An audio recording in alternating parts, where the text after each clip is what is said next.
My name is Konyk, architect in New York, Brooklyn.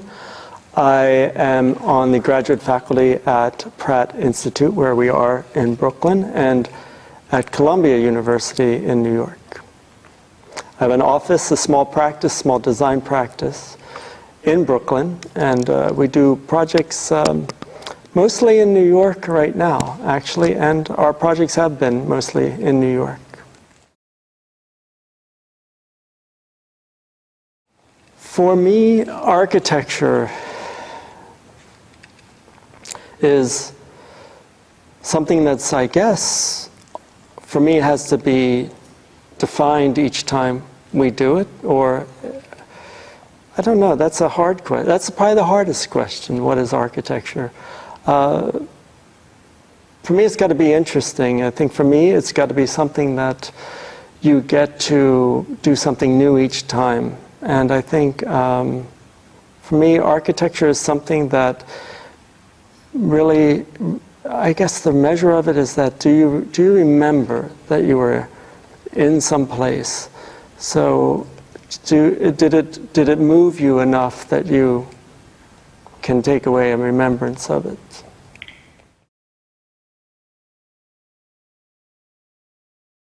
I think we're in a unique position in that I think we have more skills and more ways of solving problems. And I think there's a kind of necessity for architects to be engaged.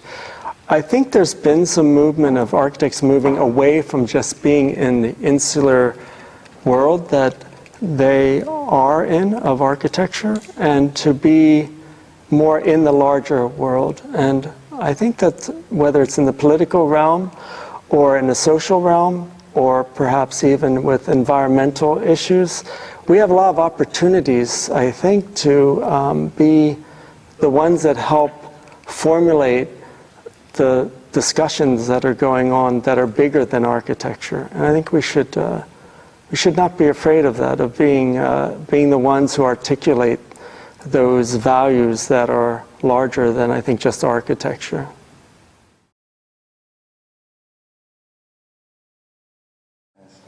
You know, I think I'll answer this in a strange way, as I think that's almost one of the stereotypes of contemporary practice, is it's a laboratory or innovation. I think we all as architects want that. We all strive for that. But actually, I think there's a kind of interest in an innovation from the past. And I've gotten quite interested learning from past buildings. I think there's been a moment that we feel like we have to do something brand new each time. I actually think the innovation grows out of sometimes a continuity of an idea that is more universal, and you then reinterpret it new. So I think I answer this more that innovation, yes, that's all what we strive for. But I think also connecting architecture to ideas that have been thought of and attempted throughout history is also, I think, a challenge for a practice as well.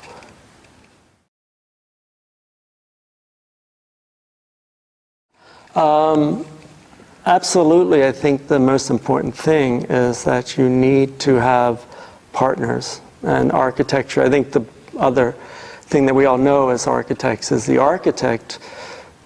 There are many supports, many people who support the architects and who support the project. And I think that works of architecture only happen, and this is talking about built works of architecture, are only successful when you have sympathy throughout the team. And I think that starts with a client who is wanting and willing and understands the value of what architecture can do. And I think there is also with the person building it, that there is a kind of level of concern that this is a different kind of project, and that they're willing to sort of go along with that and not fight that, but actually work with and try to make it happen. So I think that in the whole process, what you mostly strive for is that you have a team that is all working towards the same goal to make architecture. I think if any one of those fall down, a client who is not supportive, both in all sorts of ways, financially as well as design, some situation with contractor or builders or others, then you actually you never will get, you'll get less architecture that way.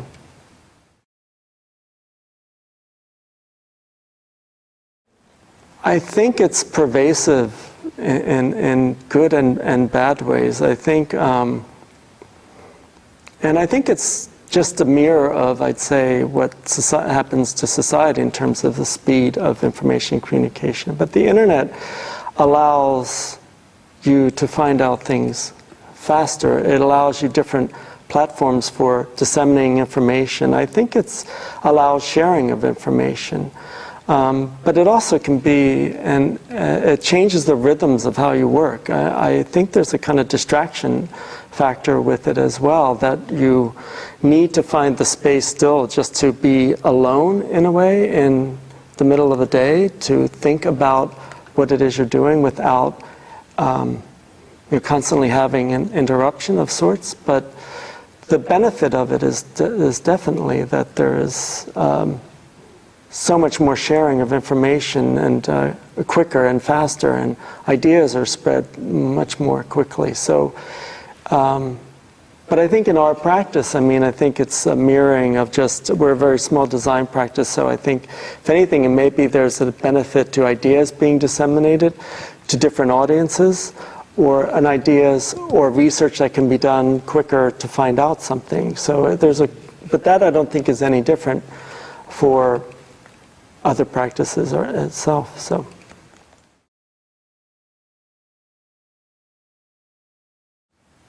I suppose with any of that is you should find the strongest program for your talents that you can, the one that will challenge you the most. You should look for a school that when you visit, that if you don't, and I'm talking that if someone doesn't know about architecture, that you actually go to a school that would challenge you to learn something or to see something that you find completely outside of what you would expect, what you would learn. That was very important, I think, in terms of getting design ideas and learning new design ideas. I'd say obviously then too, a city where there is a strong architectural culture. I think being in New York has been as much an education besides the architecture schools that are here. It's like the fact that you're in New York City is an important part of that. And I do think the faculty is very important. Obviously, one should look at the work, and you should be completely interested in the work of the faculty that is there and what they're doing, because you will be pulled into those ideas.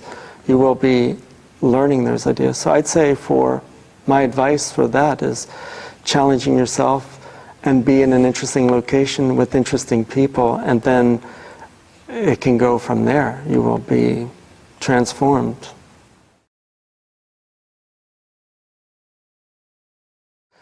Expansion and contraction is a big part of what happens to a practice. And I think the thing is that you have to be the opposite of what you maybe learn as an artist. It's funny, but to be a successful practitioner, you actually can't be an artist in terms of being a creative person, or I'd say that artistic persona of just walking away when things don't go your way. You actually have to be patient. I think you actually have to take adversary well.